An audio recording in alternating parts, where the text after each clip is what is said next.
All right, we're going to get started with our media availabilities here following Busch Pole qualifying at Daytona International Speedway in advance of the 61st annual Daytona 500. We are joined by Alex Bowman, who posted the second fastest time in qualifying today, and will start on the front row alongside his Hendrick Motorsports teammate. Alex drives the number 88 Nationwide Chevrolet. We are also joined by Hendrick Motorsports owner Rick Hendrick. Just a couple of quick facts here for everyone. Hendrick Motorsports has won 13 Daytona 500 poles, including the last 5 in a row, both of which are records, and this will also be the youngest front row in Daytona 500 history. We will open it up to questions for Mr. Hendrick and for Alex. Please raise your hand. We will get a wireless mic to you, and we'll start up here with Matt. Matt Weaver, Auto Week. This is for Rick. You guys have seemingly had, at least based on qualifying, obviously, the fastest cars here for the past 5 years. Last one, I believe that you guys won was 5 with Dale and Jimmy before that. Do you feel like y'all have had the best cars and circumstances have taken y'all out? How frustrating has it been to have the situation in turn 4, just when you know you've got a really fast car?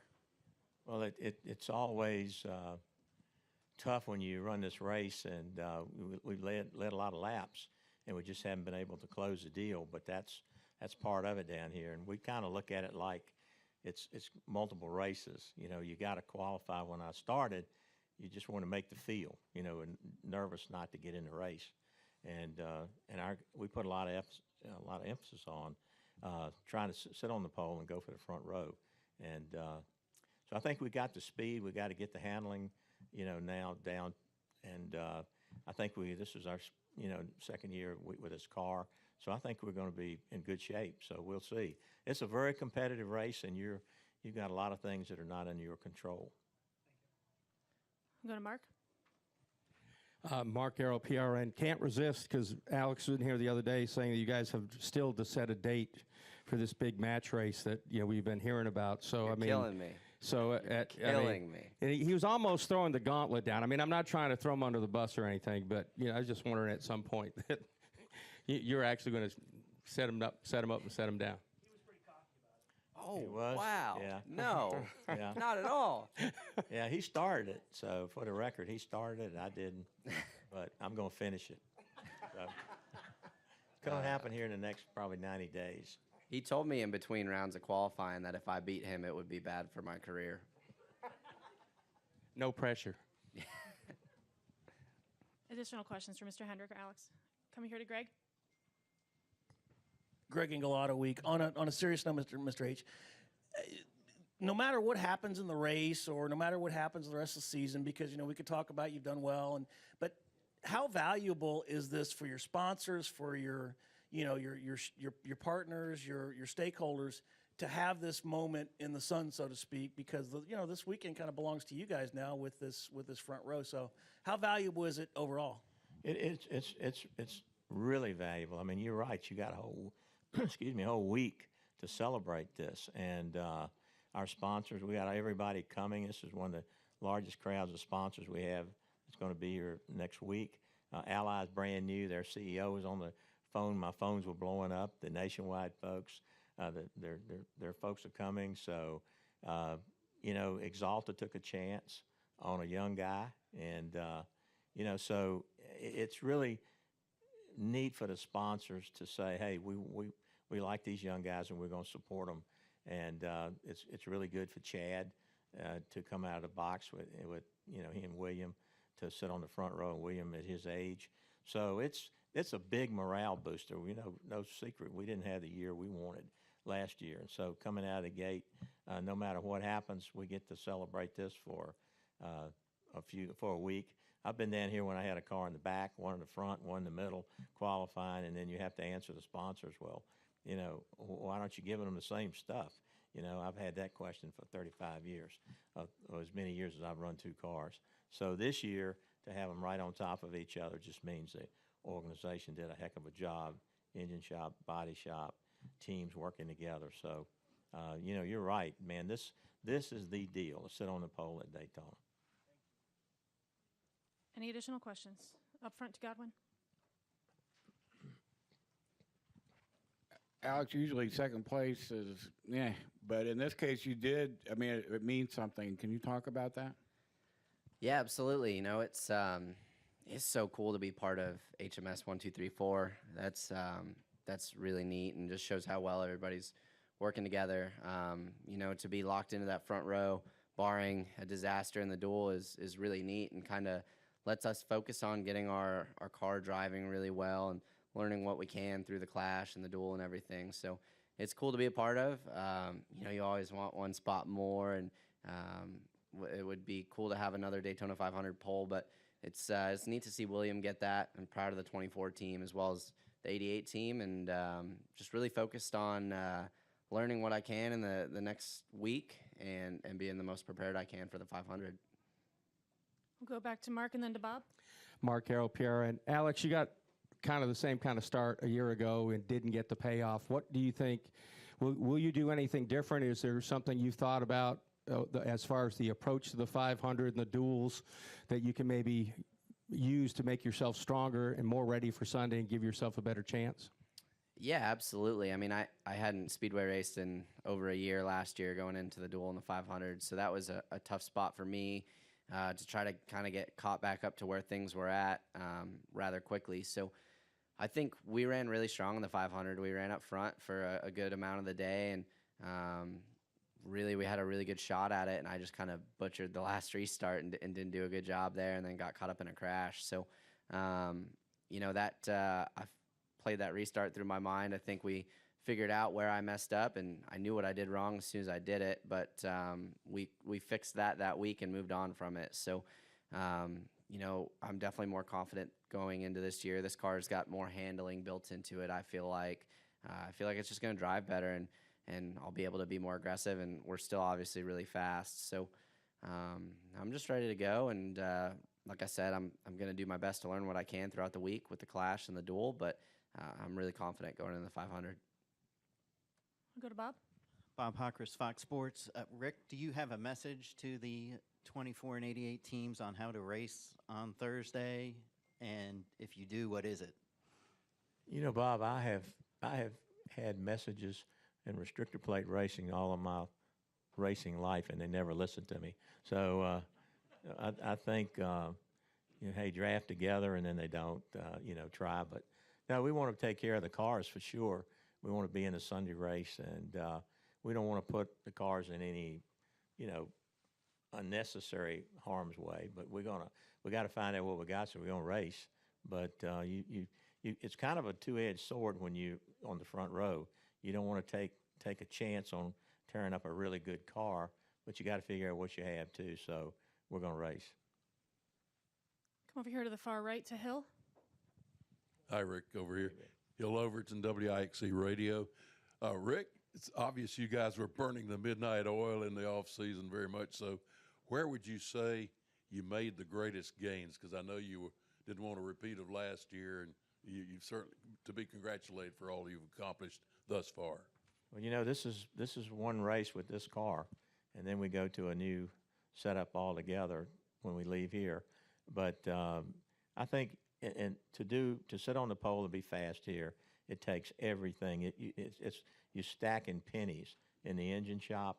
They work really hard, and you find a horsepower here and one there, and the bodies are in the wind tunnel, and it's just a tremendous team effort to build a car and not make any mistakes. And the cars were just dead equal in the wind tunnel. The engines were within 1 horsepower. I mean, that's hard to do, and they were right on top of each other. So, the guys did their job, and I thought the Fords were going to be really fast, and the Toyotas too. But I don't know where we picked up as much as we did. It was just a little bit in every area. Any final questions for Alex or Mr. H? All right, gentlemen, congratulations and good luck this week. Thanks.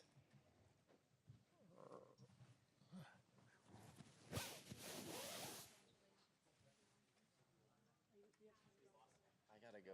Thank you. Sorry. Loud. Yeah, it's pretty good. All right, we are now joined by the Busch Pole winner for the 61st Annual Daytona 500. That is William Byron, driver of the number 24 Axalta Chevrolet. This is William's first Monster Energy Series pole award, and it is And it is the 700th Cup pole for Chevy. We are also joined by Crew Chief Chad Knaus.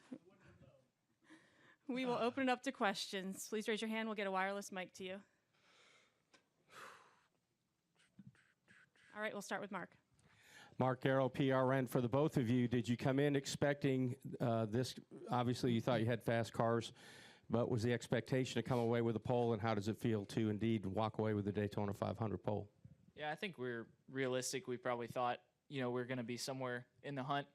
The guys have done a lot of work to get down here. It's kind of been a hard-working off season for them, and there's been a lot of things in the works. So I was excited to get down here and see what we had, but ultimately you never know who's going to pop up and be competitive and fast down here. So great to get a pole, big for Chevrolet, I guess, with their accomplishment there. So we're looking forward to kind of checking this off and going on to Sunday. We'll go to Matt. Yeah, much like William said, you never know what you're going to have until you get down here with the limited amount of track time that you have. But based off of what we had last year, we felt like we were going to come down and be competitive. I'll be honest, when the Penske guys went out there, I didn't think we were going to be able to necessarily eclipse what they put up. And then, fortunately, we did. So a lot of hard work and a lot of effort for and from everybody at HMS to be able to do that. The top 4 spots, that's a pretty amazing feat, I feel. If you go back and you look at our qualifying efforts at the super speedways the last handful of races, all 4 of those cars have been in a pretty tight box, and that's a pretty amazing thing to do. Matt Weaver, Auto Week. Obviously, you have to have the cars to be able to do what the SHR guys did at Talladega in October, but you guys seem to have really good cars, 1, 2, 3, 4 here in qualifying. Is there a possibility that you guys, if you can get linked up, 1, 2, 3, 4, I know it's not Talladega, but maybe try to replicate what they did there in October? I think we can give it a go. That's kind of the plan, obviously. This is a different animal at Daytona than what it is at Talladega. Handling comes into play significantly more. The 150, I don't think, will be a true judge of that. I think we, from the 24 standpoint, are going to probably pull that and play that pretty conservative and not really try to make anything like that happen. But in the 500, you never know, especially with a short run at the end. I don't know what you think. Yeah, I think this is a long race. I felt like from last year, it was one of the longest that I ran. So the mental energy and physical energy, physical is not that much, but the mental energy of the whole race is very long. So you really don't know who's going to be around once you get to 15 or 10 to go. And then once you get to that point, it's kind of, anything goes at that point. So you just start pushing anybody and trying to get to the front. But we'll try to link up, but it's going to be hard to do. Yeah. We'll stay here to the right with Zach, and then we'll go to Holly. Zach Tanzuetti, kickingthetires.net. Chad, obviously more than most polls of the season, this one's really, really big for the team and all the work that everybody did behind the scenes. How does this poll really kind of help the team when it comes to their attitude for not only this week, but starting the season off knowing that they're building fast cars? I think it's huge. William can attest to this. We've had a lot of late nights, a lot of long hours. We loaded up on, I guess it was Thursday, right? Yeah, 11:30. I don't even know what day it is anymore. I was going to bed, and these guys were loading up the car. I was like, it's ridiculous. So, we've been working really hard, and these guys have, the thing that I think a lot of people don't understand is, yes, we have a very fast race car. It's very easy to slow down a fast race car if you don't get the details met. And the thing that we've worked on extremely hard during the off season with the new guys that we've got on the team is just the procedures, going through the procedural duties and making sure we don't miss anything. And that's a big thing into being able to go to the racetrack and execute. So pretty amazing, really. Go to Holly.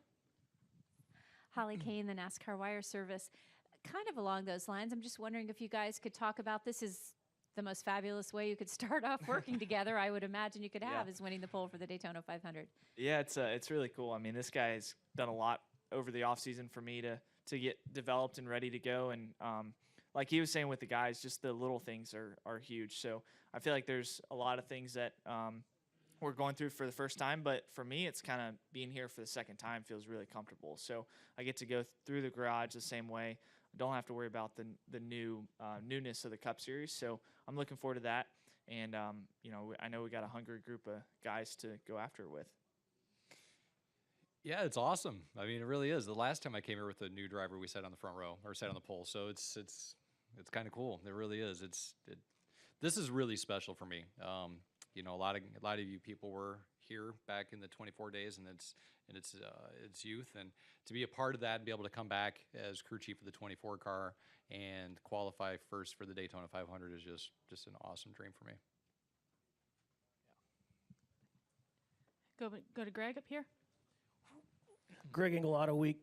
Chad, you always seem like the kind of guy that enjoys teaching, enjoys mentoring, that, and obviously you may not have had that with Jimmy in the last few years, but now you got this young kid. Young man. In the off season, how much mentoring, how much time did you spend, and how rewarding is it to be able to have that kind of young man driver to be able to do that with now? I mean, we've spent a good amount of time together. I'm looking forward to the season to get going so we can spend more time together for sure. I do enjoy working with young talent. It's a lot of fun for me. So I'm looking forward to growing this relationship and seeing how it goes and grows. So it's been a lot of fun. I really enjoyed the offseason. I know you guys think I'm a geek and all that, man, but I've really enjoyed working with this team and these guys and the enthusiasm. And nothing against where I was. You need to understand that. It's just it's a new thing, and it's great, man. It's a lot of fun, and I think he's got a lot of potential. His dedication and drive and desire to go out there and be one of the best drivers in the sport is evident, and I think his ability is pretty obvious just what he's accomplished in the past. So you put that work ethic and that ability together, and you get a pretty impressive little thing there. Go back to Mark. Mark Garrow, PRN. William, now you get to ride the fine line for Thursday. I mean, how hard do you think you need to race to make sure you know what you have for the 500? And do you maybe dare, like, hey, I got a fast car, let me try to go win this qualifying race? No, I mean, it's kind of for me, the duel doesn't matter at this point. This was the goal to get the top 2 spots. And if we were second, that was great too. But the pole's good, and now our goal is, I mean, really, what we have in the duel is nothing like what we're going to have on Sunday, so it's not even worth, scaring yourself or doing whatever to figure it out. I learned that last year the hard way, so I think that, I just look forward to being a part of it and seeing what that brings, and then Friday and Saturday is really our hardworking days, and really the conversations we'll have are important too. Does it bother you at all to have the car, then you and Chad at some point decide, okay, time to shut her down and back down through the field and get out of this stuff? That's sort of like anti-race driver, Yeah. How hard is that to do? I mean, it's looking forward to the bigger goal. The bigger goal is, we're here for the 500, not for Thursday night. So, I mean, from an outside perspective, yeah, maybe if I was watching, but I don't care. I don't think it matters. I'd put it in the garage if I could. Just being frank. So it's just not worth it, man. We've got a great race car. We're racing at night for the 150. It's a completely different race once you get there to Sunday, so it's not worth it. We're going to come to the far right to Hill. Hi, Chad. Hill Overton, WNDB Radio. Two-part question, actually. Number one, does this make you feel like 21? You're 21 again now with a new exciting opportunity, and the fact that you've done this before with Jimmy way back when you started him out as a young guy, and now here you're winning the pole with William. But that's one question. The other question is, we all know it takes horsepower to run fast on a plate track as well as the aero. Have you guys found a significant amount of added horsepower during the off season? Yeah, our engine shop is pretty amazing. I think you can see that just from the accomplishments they've had over the course of its existence. It's pretty spectacular. And to have all of those cars on the first 4 qualifying positions is pretty remarkable. As far as feeling 21 again, man, I'm a long ways from that. A wise man told me once, he said, when I was young, I used to go to bed sore and wake up feeling fine. Now that I'm old, I go to bed feeling fine, I wake up sore. And there's some reality to that. So, but it has put some wind in the sails for sure. To be around a young group of guys again, seeing that enthusiasm, the big eyes, the open eyes is a lot of fun, and it's gonna be a great time. Any final questions? All right, gentlemen. Well, congratulations and good luck next Sunday. Thank you. Thank you.